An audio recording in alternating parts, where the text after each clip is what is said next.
Welcome to Legend Makers, the podcast where education's true heroes take center stage. Shine like a ray from the sun. There's something people look for but never can find. All right, here we go. Welcome to the Legend Makers podcast. I'm excited for this one. Sitting in front of me today on Zoom is Ekuwah Mends Moses. How you doing today? I'm doing great. Thank you. Thank you for the opportunity. Oh, my pleasure. I am chomping at the bit to talk to you. I want to read some of your background here because it really is incredible. You are a national award-winning educator. You're a published author, illustrator of 2 nonfiction books. We'll talk about that. You're an international keynote speaker. You've got a focus on education and innovation, specialist in K through 5th grade engineering, teaching approximately 750 students on a 7-day rotation at Clark County School District. Yes. You are the 23-24 National Life Group Life Changer of the Year Grand Prize winner. You have such a resume. 2023 Educator of the Year at DL Dusty Dickens STEM Academy of Engineering and Design. Yes. You're the recipient of the 2023 City of North Las Vegas Mayor's Innovative Teaching Award.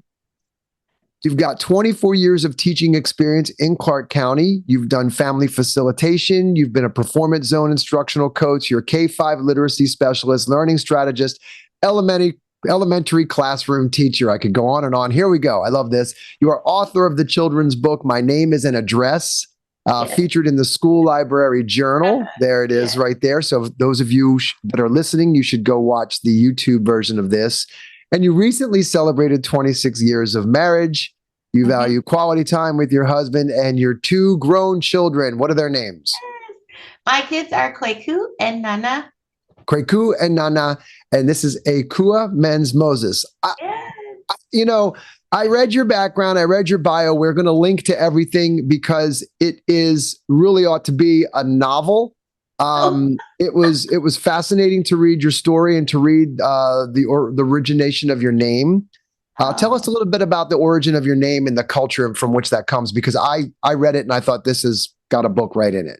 Oh, thanks. Well, growing up in the United States, one of the first questions people ask me is about my name and where it came from. And the short answer is my name is an address, because the moment you look at it, you can tell where I'm from. So my first name is Ekuwah, and that is given to girls born on Wednesday in the Fanti tribe in Ghana, West Africa.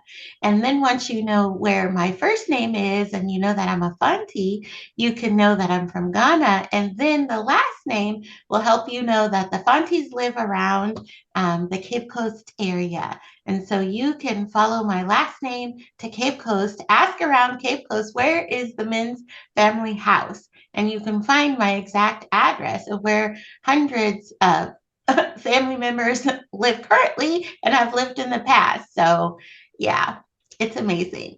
It's an honor, and it's something to carry and treasure. Yeah, so the book's amazing. The background, I looked it up. I actually started looking into your name and what does the Wednesday signify? And here's what I found out. I found that it signifies cleverness, adaptability, and dynamism. All 3. Wow. And you're all 3 of those bundled into one, right? Strive to be, absolutely. Absolutely. So here's what we like to do on this podcast. I like to start with a question. I always want to know people's why. I can make lots of assumptions, but I want to know, why did you start teaching? And what got you into the teaching profession? Well, as my father would say, the mango doesn't fall far from the tree, because both of my parents are were. My mother passed away in 2017, but I grew up in a household surrounded by, as you can kind of see even behind me, I grew up surrounded by books, by people, by a rich immersion in culture. Both of my parents were educators at the collegiate level, so I grew up going to classes with my parents. I also grew up in a very large family. My dad is the oldest of 9 brothers and sisters, and majority live in Missouri. So our family Mm. get-togethers are huge. And because he's the oldest, they typically came to our house, and my sister and I would prepare things for our little cousins coming over, and I just found it fun. And with my mom being Mm. an arts educator, we grew up doing all kinds of crafts and projects, and she was an amazing artist who was able to do portraiture. I didn't get that gift, but she did encourage me to be creative, and putting all those things together, just it became who I was. It kind of defines me. I like the creativity aspect. I like being able to share that with others. I like talking with others. Mom would spend hours doing portraits with people sitting there right in Mm. front of her. And so, I learned human relations from watching that. My father is a master storyteller, and so I learned about telling stories and how stories are captivating. And he would tell personal stories. He would tell Anansi stories. He would tell stories of different characters and just bring those stories to life. And so it became a part of who I naturally was. So I didn't want to be an elementary teacher initially. I had the goal of I was going to do collegiate education, Mm. honestly. So I did elementary education in my undergraduate, and I knew that I had to go on to graduate school in order to do higher education. And in Missouri, I graduated in December. There aren't any teaching jobs in Missouri in December. And my graduate college acceptance letters hadn't come in. So in November, I had happened to come out to Las Vegas for a teaching conference I was presenting at. And they had a big booth that said, "Come and teach in Las Vegas." And I thought, wow, well, I graduate school isn't working out right now, and I have a degree in elementary education. They're hiring right now. Missouri, there's not many options, so let's go. So That's my husband great. and I moved across the country, and I've been here ever since. So That's yeah, great. That's a great story. So, and it's funny how things work out, right? So, yeah. Missouri. So there was also the warm weather is not bad, right? I remember reading somewhere in your story, your father was like, "No, no, I got to go to a warmer climate." Did I read that Yes, correctly? Where he was yes, like, "Yo, this yes. is not for me. I got to get out. Where's the warm Right, weather?" And so, where right. was that? Tell me about that story. So my dad came to the United States on a track scholarship to compete in the Olympics and do his studies. And so he went to Flagstaff, Arizona, and Flagstaff is up in the mountains, and he got sick. And when he got sick, he wasn't able to participate in the Olympics. He did do the All Africa Games, but he got sick through that process. And afterwards, he's like, that cold climate is not for me. And so he looked and found Missouri. He decided Okay, to transfer to another university with my mom nice. in Missouri for graduate school. So, yeah. Oh, very cool. Very cool. You said something. So your parents both, I'm looking again, if you're listening, I'm talking to the audience right now. If they're listening, you really ought to go to the YouTube channel and watch this because this is your home library. And it really looks, I thought you were in a like public library because it's just filled with books and it's really cool. From one to another, I love books. I grew up around books. I would have read a dictionary if there was nothing else to read. I would have just picked it up and just started reading it. So when I see Yeah. books like that, you're like talking to my heart right there because I just love the idea of cracking open a new book and getting it. I got lost myself in Absolutely. books growing up. You said Yes. something. So it seems like both of your parents really had like the arts side. Your father was an expert, storyteller. Your Yes. your mother was a portraitist, and you're more in the engineering space and in the STEM world. Yeah. Tell me how that happened. Because it seems, and I know there's a connection, but I want to hear from you. Like, where did you kind of gravitate towards that engineering side of the brain versus the other side of the brain, which is the drawing and the storytelling, the artsy side? It's really interesting. Engineering was a blessing that unexpectedly fell in my lap. due to the teacher shortage. So as you read the different positions that I've had over the years, many times I had to change positions because our district reorganized and moved people around. And so at the time, I was in family engagement for 7 years, and I truly loved that world. It was fantastic being able to travel to, we have over 350 schools in Las Vegas and CCSD. And I was presenting workshops for families. And my favorite workshops to present were the STEM workshops, and engaging parents alongside their children and showing them little tips and things that they could do at home to continue the learning and to help ignite that passion for STEM. And so the district made some changes and said, we're not going to have the family department anymore, and you need to find a teaching position to help us with the teaching shortage. We had a serious gap in vacancies in our district. And so all of us with a license in education, they wanted to put us back in the classroom. And so I had a short period of time to find a job. And as I would recommend anyone in education, there's hundreds of vacancies. It's important for you to figure out where's your best fit. Where are you going to be the happiest and fulfilled? And most of my career, I've been in literacy before family engagement as a coach, a literacy specialist, and I thought I was going to die as a literacy specialist. But again, changes happen. So I wanted a position where I could have some creative autonomy, still do the STEM, the hands-on, and engineering wasn't a position that opened. And I said, hey, this is perfect, because engineering is a combination of literacy and math and science and the hands-on piece and giving kids the opportunity to work through that design process and change their life by getting them excited about things and seeing them be able to apply everything that they're learning from every other subject. So when I saw that that was one of the vacancies, I was like, that's it. That's my fit. That's where I should be. And you've been doing that now for how long? This is year number 4 in Year number engineering. 4, and you're enjoying it. And you work in the K-5 engineering? Yes. So I have kinder through 5th grade students that come to me. So they have music, art, PE, library, engineering. Engineering. Yeah. And they also have a Cool. computer science this year as well that they've added. Oh, So all I right. see them every 8 days. Well, it's a 7-day rotation. So about every 8, 9 days, I get to see all the students in the school. And I think we talked, how many students do you typically rotate through in a year? 750 students on a 7-day Yeah. rotation. So Yeah. you And are now we're making almost at significant. 800. Oh, wow. Almost Yeah. 800. Yes.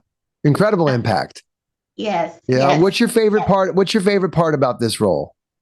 Oh, it's definitely the students. And I just like to stand back and facilitate and see the magic happen. I Yeah. like to pose a challenge. It's open-ended, and I like to see where they take it. So basically, I'm setting a challenge that's like the floor, and they create the ceiling for them. And they take it in literally almost 800 different directions. And one of my favorite parts is the written reflection afterwards. I ask the kids to do a quick write for about 5-7 minutes before we clean up everything. And I have them reflect. And the things that they say it's just mind-boggling, like the connections that they've made to their life, to their family, to things that they've learned in other subjects, what they've learned from the experience, and how they felt through the experience. Like you were saying, how the kids respond and they react, and they are so thankful and appreciative of the opportunity to share what they've learned in a different way. I have some kids who aren't the strongest writers yet, but they are master builders, and they like being able to create and show their inner thoughts and passions and ideas and construct something on their own. And building that confidence through the design process is doing that for so many students. And that's what really renews my zest for teaching. And I get excited each week, like, oh, what are they going to come up with next? Because I am honestly passionately curious about the things my students are going to create, and I like to walk alongside them.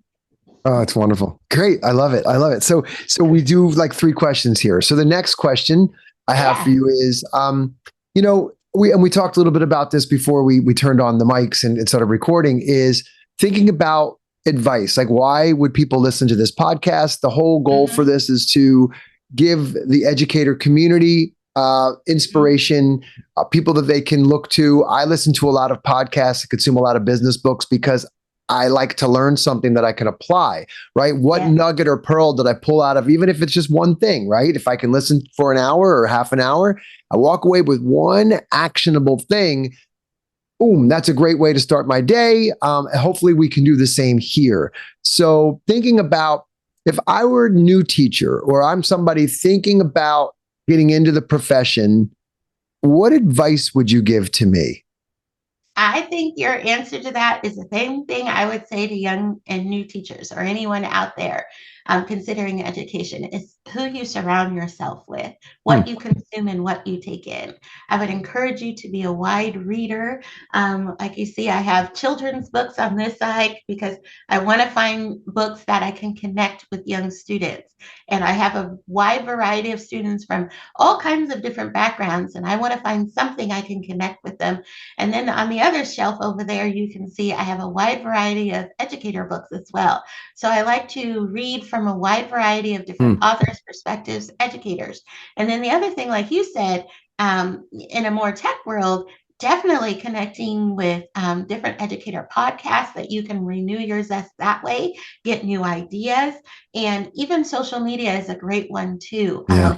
I remember years ago, I was working as a literacy specialist, and I had two teachers, April and Heidi, who continuously pushed me in my thinking. And they were like, you have to join what at the time was Twitter, now X. They were Yeah. like, you have to join Twitter and grow your community, grow your network of Hmm. other people who are doing what you're doing. You're the only one on campus who's a literacy specialist, but there are lots of literacy specialists around the country that you can learn and grow Hmm. from and connect with and ask your questions with. And so it took them a while, but I finally did listen and I joined and I haven't looked back. I've been on Facebook, Twitter, and now Instagram. Yeah. Um, TikTok. yes, TikTok, not as much, but Yeah. yes. Did you see they just opened there's a STEM channel in TikTok and they Oh, just made it open. So you can literally, if you look at if you go into the app and across the top, there's the For You page following, you can mhm. add the STEM channel and literally just go through the feed in a STEM world. Oh, Pretty wow. neat. Yeah. I mean, That's they've had awesome. it for a little while, but I think they're moving it more into the forefront. And for educators like yourself, and Yeah, that are developing content and creating content, you might want yeah. to take a look at that as Oh, another platform, absolutely. video platform. Absolutely. And I think that's absolutely imperative because the other thing I would encourage educators is you've got to be flexible in your thinking and constantly changing because it is changing. The landscape of education is changing. Hmm. What we're teaching the children is changing. The technology they have access to is changing. And so we have to keep up with that and, find the best way to learn what is applicable to the people we're teaching. You really have to know who they are and Yeah. what motivates them. And so you have to have a wide variety of things, and you're only going to get that through the circle that you keep of people around you, because education is also a place where we have educators with different mindsets on their own professional growth. And I've never been the person who's just going to sit and wait for my principal or boss or supervisor to tell me everything I need to know. Right. I want to know and grow and invest in myself as an educator so I can do the best, because they're going to tell us things from their own lens, but you're the person directly in front of those kids who are going to know them the best, Yeah. and their families, and what you can do to hone in on what they need, because every child is looking for connection. They want to be seen, they want to be heard, and they want to feel like their teacher gets them, right? Like, what's in it for me is asked internally in every single lesson or every single day that you see these kids. So you have to have a wide variety of things to be able to do that. And with 800 kids, I'll tell you that's a real challenge. It's really stretched my thinking, and I'm thankful for the educators in my professional learning network who freely share their ideas out, and I learn and Yeah. I can try those with my students and I can ask them questions because, like I said, I might have been an educator for 24 years, but I've only been in engineering specifically for 4. And so I'm still learning and growing and getting better each year. Yeah. What is your favorite book, like resource book? Do you have like a favorite, like I have a favorite business books. I have like a handful that I think are my go-tos. What's your Yeah. favorite in terms of like for educators? Wow. For educators, several. I would first start with Daily STEM's book. If you're interested in the STEM space, I would say Chris Wood's Daily STEM book is a beginning. It's a starter. It's an eye opener. It's a he takes the approach of what my parents have a nonprofit called What's in Your Hands. Hmm. And I think of Daily STEM's book as that approach of taking what you already have and developing that mindset because STEM is a mindset. And so his book, I think, is absolutely phenomenal. Another book I read this summer is Rise and Thrive. I'm sorry, I don't know the authors of Rise and that. Thrive. We'll find it. I will link to Yeah, it. and it's science and engineering, K through 5, science and engineering. And in that book, she does a really great job of specifically talking about engineering, like I said, which is what I'm learning right now. And I thought the way that she explained it was just a master class. And there's a link to that too. I also like Chris Emden's book on STEAM, Dream, STEAM, STEM. I'll have to pull that one up too. But Okay. his is also a master class in the perspective, a historical perspective on STEM and how, it used to be marginalized communities weren't really encouraged to follow STEM. But Right. look historically, even like Hidden Figures that they're talking about big now, it was a necessity if you think about it.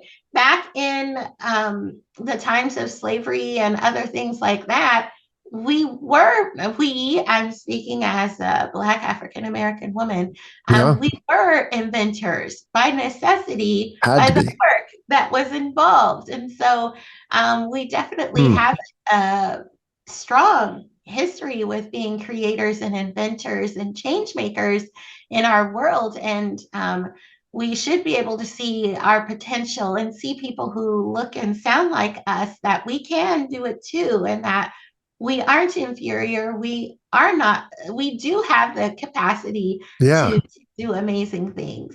Inside everyone lives a legend, right? So Yeah. and so for the students, you as a role model, as an inspiration, I'm looking at your book and we're going to link to the book as well. My name is an address, which is really cool. We're going to Thank link to you. that too. I think that's wonderful. You've got a few books and we're going to link right to your website, which has got Okay. everything you need. It's got all your socials. I highly recommend that everybody follow you on Instagram, X, Yeah. Facebook, YouTube. I see your YouTube channel's growing as well. So Yeah, I'm starting. we just subscribed. You got to start. Hey, it starts with one, right? Yeah. So and then it just keeps going. Yeah. So we'll link to all these great resources. Thank you so much. And kind of in closing, I know I look at our time and I want to make sure I'm mindful of your time. Yeah. What so you touched on this a little bit, and I think so. I view the world through rose-colored glasses, sometimes to a Yeah. fault, but I'm an optimist, right? I think that anybody can pretty much achieve anything within reason. I mean, obviously, I'm 5'7". I'm never going to be a LeBron James, so I just never. That's not in the cards for me. But there are Yeah. certain things that I'm born with that certainly I can accomplish big things if I put my mind to it. And that's just everybody. We've got to understand kind of our circle of our sphere of excellence and what we can do. But once we Yeah. find that, you can go all in on it and do some pretty amazing things.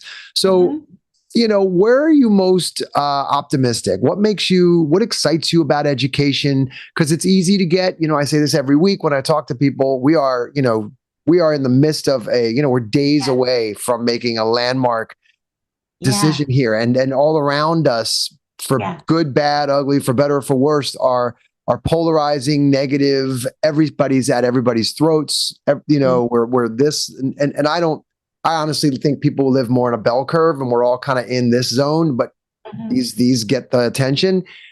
And so it's easy to get negative. So I like to leave on a positive note. What excites you? What are you optimistic about? I am so optimistic about STEM education at the elementary level. Mm-hmm. To be honest, I like the fact that I am blessed to teach a class called engineering. When I was growing up, I had no idea about engineering or engineers or what they did. And I'm so thankful that I get a window into shaping, hopefully, the trajectory of change makers. Engineers are people who create solutions. And so I think that it's exciting that now at a younger age, we're explicitly giving kids windows into opportunities. I read somewhere where they said by third grade, people form their ideas on what they want to do in life. And of course, it does change, but they start forming their ideas. And so I have third graders right now who are saying, I want to be an engineer. I had a student just yesterday, I walked by and she said, when I get older, I want to be an engineer teacher, and I'm going to do this challenge that we're working on right now with my students. And so when I hear them say that, it just gives me joy. I didn't hear people growing up saying that they wanted to be engineers or do things that are going to impact our world on a scale like that. Sometimes young children say things like, I want to be a football player, or Mm-hmm. not that football people don't change the world. I'm not saying that, but That's there right. are I lots know. of other career options available. And so now I'm hearing students talk about the sciences and It's math and cool. things where in the past people were so scared of those things. And so I think having that emphasis at a younger age, an earlier age, gives people the opportunity to grow and develop in understanding those fields that for so long seemed like they were off limits. Agree. I wonder if it has something to do with the technology around us, having access to more information, being able to see what's possible, Mhm. truly being able to picture it as as time goes on and technology Yeah. advances and more people have access to technology, Yes. especially at these younger grades in districts around the Yes. country. We work with districts all over the world and all over the country. And yeah, Yes. students have access to information that I certainly had. You lived in a bubble growing Yes. up. And so it was, Yes. what did I see on TV? Football players and this and that. Yes. You didn't And it's see, connecting the world. Sorry, I didn't mean to right? No, no, interrupt. no. It's quite all right. You're right. I love that fact that it's connecting the world. Hmm. Because as I say in the book, my family is from Ghana, and that X factor in Ghana is opportunity. And now with technology, the world is connecting, and people, even in Ghana, rural areas in Ghana, are having access to things that weren't available before. So that way we can be in conversation and learn from each other from wherever we are, and Agreed. take those basic things that we have to make our lives and our communities better. I I agree with you 100%. I think that's fantastic. It's an exciting time to see it. I know it's again the optimistic side of me goes, "Ooh, there's so much here that we can do." Yes, I'll give you an example. When I was reading your bio and your background, and I was researching the history and what your yes, name means and how your names are derived and what they mean, and then I started to. So I went into GPT. And I really oh, started to ask about your name, and it really wow, started to dive deep into that's where I came and found the cleverness, adaptability, dynamism. yeah, And it asked me, what more did you want to know? And so you could go down like a rabbit hole. yeah, I remember coming up with the internet and thinking it was going to be like, oh, it was. And, I was in the mid 90s. I had the dial up uh-huh, thing and it was just yeah, amazing to me to be able to even access. So I remember going to college. I was one of the first people to be able to get into our intranet, the wow, extranet or whatever it was at my school. And it was all, text based, but I was accessing information. Like I didn't yes, have to go to a library to write a yes, report. I could look at like LexisNexis and stuff like this. And then mhm, today with generative AI and these large language models, yes, it's easy to get caught up in they're going to write text term papers with it, but it's so much more powerful in terms of being able to do research, yes, and ask it and press it. So I was researching your background and I came up with some really cool stuff. Thank you. Oh, Thank my you for gosh, the time thank you you. took to do that. That just speaks volumes of you. Oh, well, no, when I'm meeting you, I was really intrigued, and I'm going to say this again. I'm going to link to we have a website, and what is the website? Because we'll link it, but go ahead and say it out loud. My name, it's Ekuwah, Ekuwah.com. And on the website, I have linked to a wonderful video about my Life Changer of the Year, National Life Group Life Changer of the Year Award. I've linked to that. I've linked to my work and family learning, my professional learning experiences, and even my engineering classroom right now. I try to freely share the things that I'm learning and that I'm doing and where I'm going and the people I'm meeting, so people can have free access to that too. And the website is kind of my way of paying it forward and the things that I share on social media as well, because like I said, we're a big community of learners as educators, and we can all learn and inspire each other and help each other. And this is a work that takes work. So I try to pay that forward and help other people as much That's as amazing. possible. Good for you. I think it's great. And because to your point, and as I talk to more people in this podcast, the trends start to show themselves, right? So we look for those principles and those trends that are consistent. And the one thing that I hear week in, week out is find your mentors, find your role models, build your community.